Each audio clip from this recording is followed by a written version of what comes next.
और अगर आज एक स्कूल के मास्टर का बेटा दिल्ली की संसद में आया है तो ये बाबा साहब अम्बेडकर की है। आप अपनी वोट के वैल्यू को समझ जाए, सिर्फ संविधान को नहीं आपको भी नमन करने लग जाएंगे। आप याद रखना मेरी बात को, आपकी भी जय जयकार करने लग जाएंगे। बस दिल्ली वाले तैयार हो जाए, हमारा बहुत वोट है यहाँ।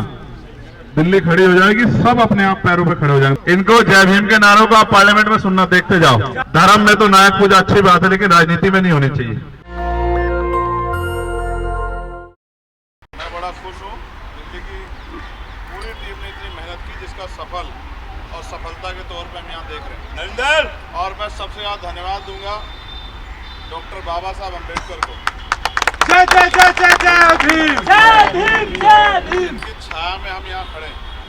ये छाया सिर्फ इस स्टैचू की नहीं है, इस छाया ने हमें बहुत कुछ दिया है। और अगर आज एक स्कूल के मास्टर का बेटा दिल्ली की संसद में आया है तो ये बाबा साहब अम्बेडकर की है। जय जय जय जय जय भीम, जय भीम, जय भीम। अब बाबा साहब अम्बेडकर, मान्यवर काशीराम साहब और जो हमारे बहुजन महापुरुष हैं, उनके बहुत सारे सपने अभी अधूरे हैं। उन सपनों को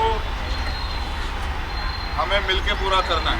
ये एक ईंट है जो हमने मिशन में लगाई, अभी बहुत सारी ईंटें हमें मिशन में लगानी, जिससे कि हमारी ताकत और हैसियत बने। मैं आज का उदाहरण आपको बताता हूँ। 4 साल पहले हमने एक आंदोलन की लड़ाई लड़ी थी जब दिल्ली में गुरु घाट टूटा गया तुगलकाबाद में। आज मैं उस तुगलकाबाद में गया था। आपको जान के आश्चर्य होगा कि हमसे बाद कई और धार्मिक स्थलों की लड़ाई लड़ी गई, वो जीते, वो बन के तैयार हो गए, वहाँ एक ईंट भी नहीं लगी। इसका उदाहरण ये है कि हमारे नेता लापरवाह और निकम्मे हो गए। अब लगेगी भाई। और अब हमें भरोसा ये है कि अब हमें हर लड़ाई को अपने कंधों पे लड़ना है। मैं बहुत बहुत धन्यवाद के साथ साथ भास्कर भाई का धन्यवाद करूँगा। इस रेड भाई के लिए तालियां। इस रेड कारपेट की आदत हमारे देश के बड़े बड़े नेताओं के मुझे भी डाल रहे हैं, मगर मुझे रेड कारपेट की नहीं, आपके सहयोग की जरूरत है। मैं आपसे उम्मीद करता हूँ दिल्ली में हमारे लोग पिछलग्गू बनना छोड़। दिल्ली में बहुत पोटेंशियल है, दिल्ली में बहुत क्षमता है। दिल्ली अगर समझदार हो जाए तो दिल्ली से देश चलता है। हर आदमी दिल्ली आता है ना। अगर दिल्ली समझदार हो जाए, और दिल्ली जिस दिन समझदार होगी उस दिन के बाद दिल्ली में जो हवा चलेगी उसका कोई तोड़ नहीं। तो मैं भी लखनऊ नहीं गया ना, सीधा दिल्ली आया। अब हमारा ये प्रयास होना चाहिए कि हमारे लीडर्स के नेतृत्व दिल्ली हमारी ताकतवर हो जाए। तो पुणे में अभिनंदन और स्वागत करता हूँ। पार्लियामेंट से बाबा साहब की स्टैचू हटा दी गई है। सुनिए जी, ये संविधान पार्लियामेंट की स्टैचू जहाँ है वहाँ हटा दी गई है। भारत की पार्लियामेंट के प्रांगण में है। अब मुझसे पहले आप बात करो सर। इतना समझदार होता समाज तो ये हाल थोड़ा ही होती है। ये संविधान है तो हम हैं। ये संविधान नहीं तो हमारी कोई वैल्यू नहीं। इस संविधान की रक्षा हमें करनी है हमेशा, और ये संविधान में अवसर है, इसी वजह से हम यहाँ हैं। अभी भैया ने एक बात बताई, पार्लियामेंट की जो स्टैचू हटा दी है तो सड़कें बंद हो जानी चाहिए थी ना। अगर पार्लियामेंट से स्टैचू हटी है तो हम मुर्दा लोग थोड़े सड़कें बंद हो जानी चाहिए थी। मुझे क्यों बता रहे हो? आपने सड़कें बंद क्यों नहीं कर दी यहाँ से? अगर पार्लियामेंट से स्टैचू हटी है तो आप किसका इंतजार कर रहे हो? किसका? आपका। लीडरशिप का। आप बताओ, पार्लियामेंट से स्टैचू हटी है और आपको तकलीफ है तो आपने रोड क्यों ब्लॉक कर दी, क्यों हटा दी तस्वीर? पता है सर, कुछ लोग डरते हैं। तो ये डर कब तक? अब आप आगे हो ना भाई साहब, लीडरशिप हमारे लीडर आइए। आप ही लीडर हैं, हम कहाँ? आप भाई हैं बड़े। सुनिए, आप इशारा तो कीजिए, दिल्ली बंद हो जाएगी उसी दिन। पार्लियामेंट से तस्वीर हटाने वाले हाथ जोड़ते फिरेंगे। आपने देखा नहीं, देश के प्रधानमंत्री जी ने इस बार सबसे पहले किसको नमन किया?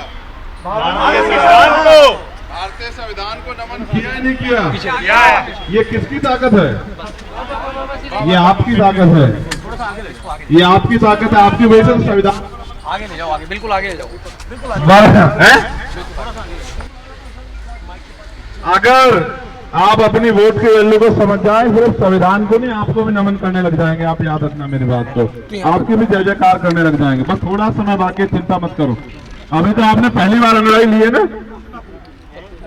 अभी बहुत लड़ाई बाकी है और बहुत मजा आएगा, मिलकर लड़ेंगे, चिंता मत करो। बस दिल्ली वाले तैयार हो जाओ, दिल्ली वाले तैयार हो जाए, हमारा बहुत वोट है यहाँ।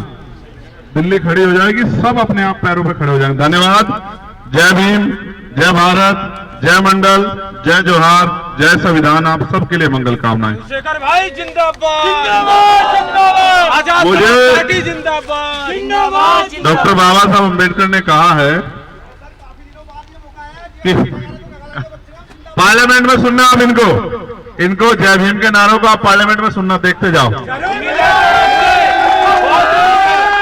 मैं आपसे कह रहा हूं, हम पे बहुत लीडर हैं यहाँ। चंद्रशेखर भी मां के पेट से चंद्रशेखर बनकर नहीं, आपने बनाया चंद्रशेखर को। समाज बनाता है नेता। आपको पता है 52% वोट मिले हैं मुझे। कितने %? और मेरे विपक्ष वालों को, जहां अलायंस भी था, जहां बसपा भी थी, जहां भाजपा भी थी, उनको सबको मिला के 48% वोट मिले। नोटा भी शामिल है उसमें। समाज बनाता है नेता, समाज जिसका साथ देता है वही नेता हो जाता है। आपने आशीर्वाद दिया तो चंद्रशेखर का नाम हो रहा है, आप आगे आशीर्वाद दोगे तो आप सबका नाम हो जाएगा। मैं आपसे अपील करता हूं, मुझे जय जयकार करके मेरे काम से मुझे ना भटकाएं। बस लगातार मेरे ऊपर नजर बना के रखें, जो मैं कोई गलत रास्ते में पैर ना रख दूं। हाल तो मैं मन से तैयार हूं, क्योंकि बाबा साहब ने कहा है धर्म में तो नायक पूजा अच्छी बात है, लेकिन राजनीति में नहीं होनी चाहिए। हमने पहले एक नायक बनाया, उसकी इतनी पूजा की ना, उसके गलत को भी सही मान लिया, तब आज हम यहाँ हैं। अगर हम उस पर नजर रखते तो ये गलतियां नहीं होती। दिल्ली में 16.5% वोट आया था हमें। कितने %? 16.5% 2008 में। और आज क्या है? 1%। कहां गया हमारा 17% वोट? ठीक है, धन्यवाद आप सब लोगों का। आप सब समझदार हैं, इशारों को समझिए बस। ठीक है, धन्यवाद। नेशनल दस्तक की आपसे गुजारिश है कि अगर इसको बचाना चाहते हैं तो नेशनल दस्तक को सब्सक्राइब करने के लिए रेड कलर के सब्सक्राइब बटन को दबाएं, फिर बेल आइकन की घंटी दबाएं। नेशनल दस्तक को बचाने के लिए बहुत जरूरी है कि हर खबर को शेयर करें, लाइक करें, कमेंट जरूर करें।